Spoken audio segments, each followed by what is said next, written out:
안녕하세요 여러분. 여러분과 함께하는 쌍티 스마트 상은쌤입니다. 이 강의를 보시고 계시는 예비 고3 여러분들, 이 긴 겨울방학을 어떻게 보낼까 고민이 많으실 것 같습니다. 특히 올해 같은 경우에는 너무 변화가 많아요. 제가 뒤에 경험을 이렇게 되돌아볼 때 이렇게까지 변화가 심했던 적은 없었던 것 같습니다. 수능도 바뀌고요. 수시 전형에서 적성도 빠지죠. 그리고 정시와 수시의 비율도 많이 바뀌고요. 학생부도 바뀌게 적용되고요. 특히 진로 선택 때문에 내신 산정이 굉장히 많이 바뀝니다. 엄청나게 변화가 이루어지기 때문에 이 겨울방학 동안 어떻게 준비하냐에 따라서 여러분들의 성공적인 대입 전략이 결정이 된다는 사실 꼭 기억해 주기 바라고요.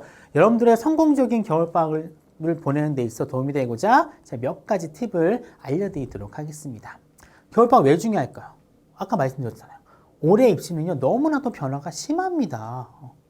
수능 바뀌잖아요. 국어랑 수학의 선택형이 들어가요. 어떤 과목을 선택할지 고민 많을 것 같아요. 그리고 이 2015 개정교육 과정에서 정말로 진로 선택이 진로 선택답게 적용되는 해요. 그리고 적용된 내신 점수가 대학에 반영되는 해입니다. 당연히 학생부에 기재되는 내용도 바뀌잖아요. 자소서 내용도 바뀝니다. 적성이라고 하는 중위권들의 희망도 사라져요. 그리고 수시에 비해서 정시가 대폭 늘어난 해이기도 합니다. 굉장히 많은 변화가 있기 때문에요. 굉장히 여러분들 전략을 잘 짜야 돼요. 그래서 이 긴 겨울방학 동안 여러분들에게 적합한 전략이 뭔지를요. 반드시 여러분들과 다른 분들과 상담을 통해서요. 좋은 전략을 꼭 찾으셔야 됩니다. 먼저 해야 될 일. 일단 학종을 준비한 친구들 같은 경우에는 학생부 분석을 하셔야 됩니다. 지금쯤 이제 거의 2학년 학생부가 마무리가 되고요. 3월 달쯤에 출력이 돼서 볼 수 있을 텐데 미리 볼 수 있는 친구라면은 미리 뽑아서 보셔야 돼요. 1, 2학년 때 학생부를요. 철저하게 분석을 해야 됩니다.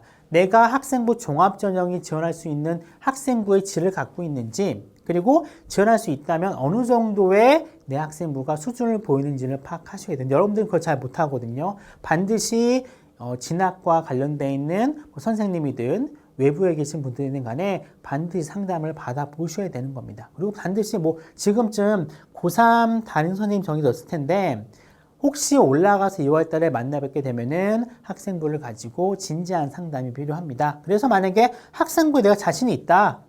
학종으로 방향을 틀어야 돼요. 근데 내가 봤을 때 내가 봐도 학생부는 그닥 별로 없는 것 같아 라는 생각이 드는 친구들은요. 논술이면 논술, 정시면 정시로 확실하게 노선을요. 정해야 될 때입니다. 특히 조심할 점은 여러분들은 2015 세대거든요. 2015 세대이기 때문에 웬만한 내용은 다 학생부에 기재가 돼 있어요. 근데 문제는 뭐냐? 기재가 돼 있다고 해서 그게 정말 질이 높은 걸까요? 그건 아니라는 겁니다. 반드시 꼭 이런 구분을 하셔야 됩니다. 그 다음에 이제 정해졌잖아요. 어떤 전형을 할 건지. 당연히 3학년 1학기를 어떻게 보낼 건지 계획을 세우셔야 돼요. 특히 학종을 생각한 친구들은 내가 부족했던 탐구 활동을 메워야 됩니다. 특히 이 탐구 활동의 수준은요. 마지막 단계잖아요. 가장 높은 수준의 탐구 활동을 보여주셔야 돼요. 책 읽으셔야 되고요. 당연히 책의 내용은 수업 시간과 관련된 내용이어야 됩니다. 그리고 당연히 관련된 중간 발표하셔야 되고요. 마지막에 최종 산출물인 보고서 작성을 하셔가지고 제출하셔야 돼요. 그리고 창치활동. 역시 올해도 코로나가 기승일 가능성이 높기 때문에 이 창치활동, 자율과 진로와 동아리로 대표되는 창치활동을 어떻게 하면 되게 알차게 보낼 건지 고민하셔야 됩니다. 학교에서 오프라인 활동이 안 되면 어떤 식으로든지 온라인으로라도 활동을 하셔가지고요. 그 내용들이 학생부에 기재될 수 있도록 노력하셔야 됩니다. 단순하게 어디에 참가학생보다는 탐구활동 위주로 자율활동이든 진로활동이든 채워질 수 있도록 노력하셔야 되고요. 모든 부분에 독서의 내용이 들어갈 수 있도록 노력하셔야 돼요. 독서활동 굉장히 중요하죠. 고3이라면은 최고 수준의 독서활동을 하셔야 됩니다. 적어도 6권 이상의 책을 읽으셔야 되고 독서활동에 기재되기보다는요. 어디 들어야 됩니까? 교과 세특 아니면은 창치활동에 반드시 여러분들이 인상에 남는 책을요. 기재할 수 있도록 그리고 기재할 때 읽었으면 아니라 이런 책을 읽고 무슨 활동을 하게 된 계기가 되었음이라고 하는 내용이 들어갈 수 있도록 노력하셔야 돼요. 수능에 주력하는 친구들 같은 경우에는 내가 어떤 국어와 수학의 교과를 선택할지 어떤 탐구를 선택할지를요. 지금쯤은 결정하셔야 되고요. 그에 맞는 공부법을요. 반드시 찾으셔가지고 정말로 열심히 노력을 하셔야 됩니다. 학종을 쓰는 친구들, 학종을 쓰되 자기소개서가 포함된 친구라면은 학생부 분석을 해가지시고요. 기본적인 자소서를 써보셔야 돼요. 중요한 점은 올해부터 자기소개서가 바뀝니다. 작년 기준으로 봤을 때 1번과 2번 학업활동과 교내활동을요. 묶었어요. 묶어서 1번 활동을 넣었고요. 작년에 3번 활동, 즉 봉사활동을요. 봉사라던가 사회적인 어떤 인간의 인성을 나타내는 표현을요. 올해는요. 2번 항목으로 바뀌었습니다. 그리고 작년에 4번, 자율 항목에 해당했던 4번을요. 올해는 3번으로 바뀌었어요. 그리고 글자 수 대폭 줄어들었기 때문에 바뀐 자소서 유형에 맞게 한 번쯤 써보셔야 돼요. 지금 한번 미리 써봐야 여러분들이 부족했던 활동이 뭔지 아시게 되고요. 나중에 1학기 때 공부가 되게 많거든요. 특히 여름방학쯤 되면은 쓰기 시작하는데 정말로 바쁩니다. 그때 어떤 할 일을 좀 여유가 있게끔 만들어주는 게 바로 겨울방학 때 한번 써보는 자기소개서라고 말씀드리고 싶어요. 그리고 제일 중요한 겁니다. 탐구 과목 한 과목을요. 겨울방학 때는 반드시 마스터하셔야 돼요.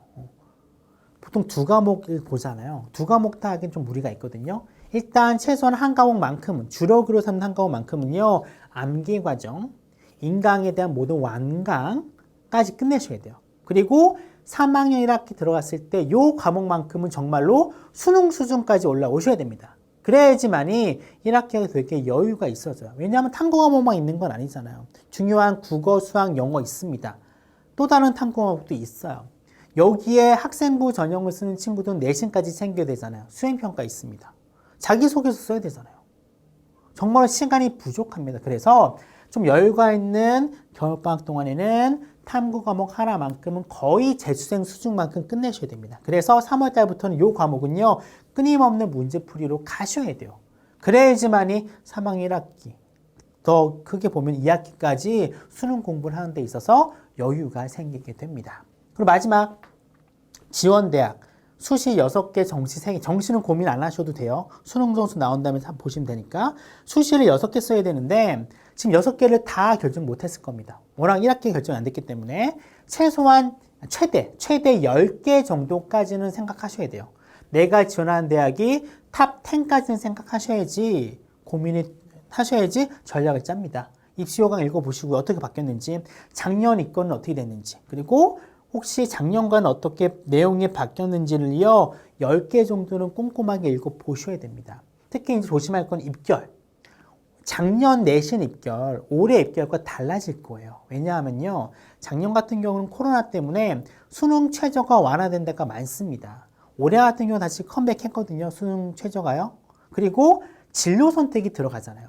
진로 선택이 포함되는 학교도 있고요, 포함되지 않는 학교도 있습니다. 포함하는 학교 같은 경우는 포함시키는 방법이 달라요. 그래서 작년 같은 경우에는 진로 선택이 없어서 다 일반 선택이기 때문에 다 등급이 나오는 거거든요. 진로 선택도 등급이 나왔어요. 올해부터는 등급이 안 나오잖아요. ABC만 나오기 때문에. 상당히 차이가 있을 거라 생각이 들어요. 그래서 작년에 내신 입결을 보실 때 좀 맹신해서는 안 된다고 생각하시면 돼요. 왜냐하면은 올해 입결 같은 경우에는 진로 선택이 ABC가 되기 때문에 거의 성적이 내가 봤을 때는 올라갈 가능성이 높아요. 과목 수가 주니까. 과목 수가 줄면 성적이 올라갑니다. 여유가 생기기 때문에. 그래서 작년 입결보다는 분명히 올해 입결이 올라갈 가능성이 높아요. 올라간다는 얘기는 뭡니까? 내신이 좋아진다는 거예요. 그래서 작년 입결을 약간 보수적으로 약간 보실 필요가 있습니다. 이 점을 좀 염두에 두시고요. 탑 10 정하시고요. 탑 10 안에 있는 정보를요. 꼼꼼하게 살펴보셔야 되는 겁니다. 겨울방학입니다. 얼마 남지 않았어요. 굉장히 중요한 시기이기 때문에요. 제가 말씀드린 팁들 꼭 활용해 주시기 바랍니다.